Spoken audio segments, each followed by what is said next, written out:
We've covered George Kittle with the play of the game, maybe the play of the year in the win. Pat McAfee, your thoughts? Fourth down, guy tries to rip his face off. The Iowa Hawkeye said, picked up another 20, plus 15 on top of that. Here you go, Robbie Gould. Let's get a win down in the Bayou in the Superdome. That genuinely is the kind of play that I have to believe energizes everyone. Oh, hell yeah. That is the play of the year in the NFL season so far. Next up, Baltimore. Lamar Jackson threw 3, went over 1,000 yards rushing. Swagoo, Ravens, are they the best team in the sport? Best team in the sport, and it's complete. But leave your ankles with me, cuz I'll take them to the store for you. And when you look at the other side of the ball, they are rushing the passer, 6 sacks. Look at these picks that Ozzie left them with. Ozzie, wherever you are, thank you, sir, for bringing these guys into this organization. Ravens can beat you any way you want to play them. A statement win over Buffalo yesterday. Meet me in the streets. And then Rex to New England, where the Patriots offense stalled. Again, we talked a lot about the officiating, but at the end of the day,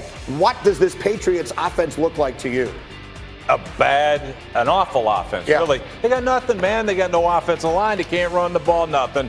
Please, I'd love to have played this team. And I'm not just saying it. I would have loved to have played this team. All right, let's bring it out here. Let's just take a minute on this, because we opened our show with this game, and we talked a lot about the officiating, and I make no apologies for it, because that was a huge part of the storyline. But the reality is the Patriots look unprecedentedly vulnerable because their offense just looks terrible. Between now and the second week in January, can they figure something out that works? No, G, because it's a personnel issue.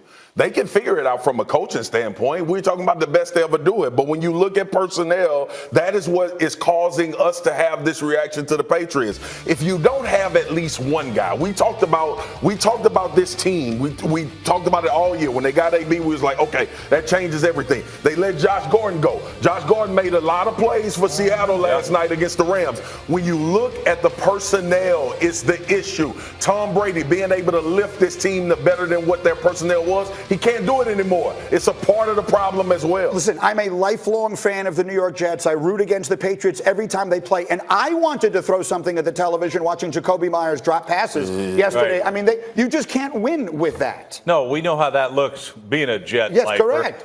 We've had a couple of those usually us, ourselves. not them. Right, exactly. Guys. But I'm going to say this. When you look at New England, one thing they haven't done that I expect them to do is, look, they get no production out of tight end, so don't use a tight end.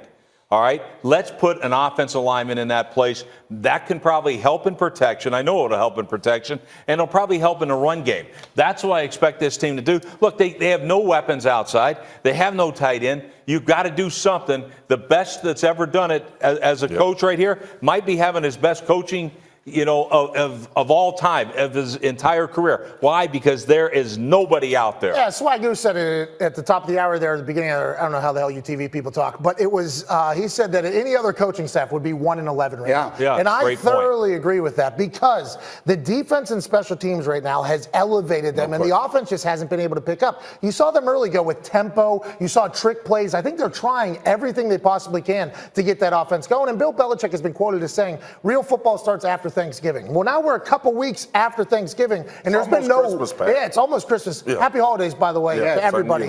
Happy New Year's birthday's next week. Happy birthday to everybody. But it just, we're at a point now where that offense is nowhere near humming, and they had people in the building, and when you get rid of them, you go, oh, Belichick will figure it out. Belichick will figure it out. And we're at the point now where they haven't, and I'm going to have to turn on the Patriots someday, and I'm dreading that day, because I've been a part of like 50-point losses, but those days seem to be long gone right now for this Patriots offense. When you look at the other side of the ball, we talk historic defense. That was the whole spiel. Well, when you're playing 80 plays a game because your offense can't get a first down, you're going to get exposed. I don't care who you are. The dudes on the other side getting paid as well. I can't believe I'm saying this, but Demaryius Thomas would be the best wide receiver outside of on that team right now. And they traded him to the Jets. Josh Gordon would be too. But they traded him to the Jets for a 7th-round pick. Well, and he was cut and then traded. He was cut, brought back, then traded. You get rid of him, everybody's like, you know what? Bill Belichick, he's the greatest coach of all time. He'll figure it out. Also, GM. Josh Gordon, IR, back in a couple weeks for Seattle Seahawks. Now, last night he got hot. He hasn't done much. They'll figure it out. They haven't figured it out. And obviously, Antonio Brown, with the terrible allegations, they had to get rid of him. But he's on an apology tour. They've had weapons. And right now, it's just like they look bad. They don't even have anybody out there that scares you.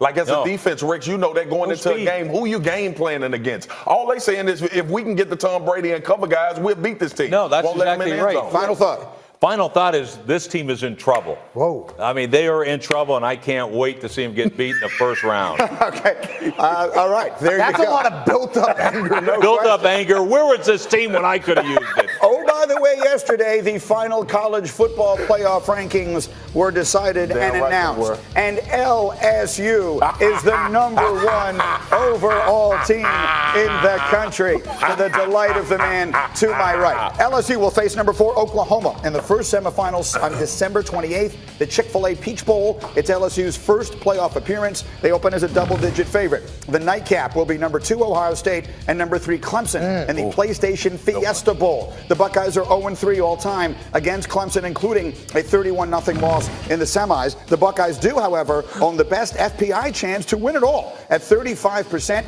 LSU is second at 28%, despite its top seed and favorable matchup in the first semifinal. So let's get into a conversation here. I've got the two of you, for those of you who don't know, from the SEC Network, Laura and Marcus, you cover them all year long. Did the committee get it right? Did LSU deserve to be #1? They absolutely got it right, and I think this is maybe the first time that there's such a large collection of people that feel like this is the best ranking that we've seen from the committee in that final week. So absolutely, with the win over Georgia, and say what you want about what Georgia's offense looks like, they're a top 3 defense in the country. For LSU to win that game and the respect the committee had on them, they had to move them up to #1. Listen, you are obviously hopelessly biased, but the reality is it went back and forth with Ohio State throughout the entirety of this season. Ohio State was #1 last week, and they didn't lose. But you still think they got it right? Yeah, look, the committee couldn't rest on their laurels. When they flipped this, it was because of defense. Holistically, they said, look, this team is better on both sides of the ball. You flip back.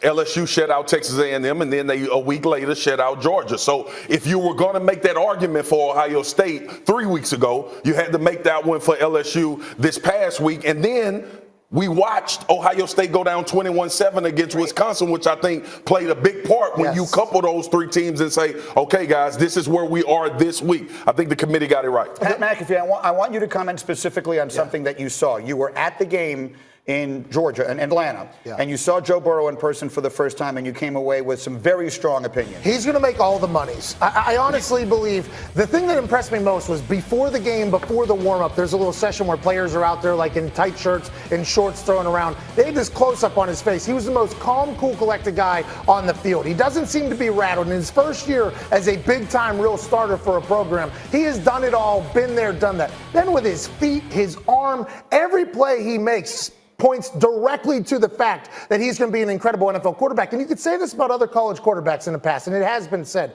But with this guy, the story that Coach O told about his phone breaking, and instead of getting a new phone, he said, I don't need a phone right now. I'm focused on football. This guy's an Ohio guy, so he's got grit. He loves football. He's calm, cool, and collected, and he's an athlete that can make every throw. I think not only is he going to make a run here for the college football playoff, but in the future, we're going to be talking about a guy who's going to earn hundreds and hundreds of millions of dollars for a quarterback. Dan Orlovsky, you do games all year long. You've seen all of these teams. I think we all think they got the rankings right. That doesn't mean LSU's the best team. It means they earned being #1. In your opinion, which is the best team? Clemson. I'm taking Clemson to win the whole thing. I think that Clemson's got this defense that not enough people are talking about. They lost all those first rounders.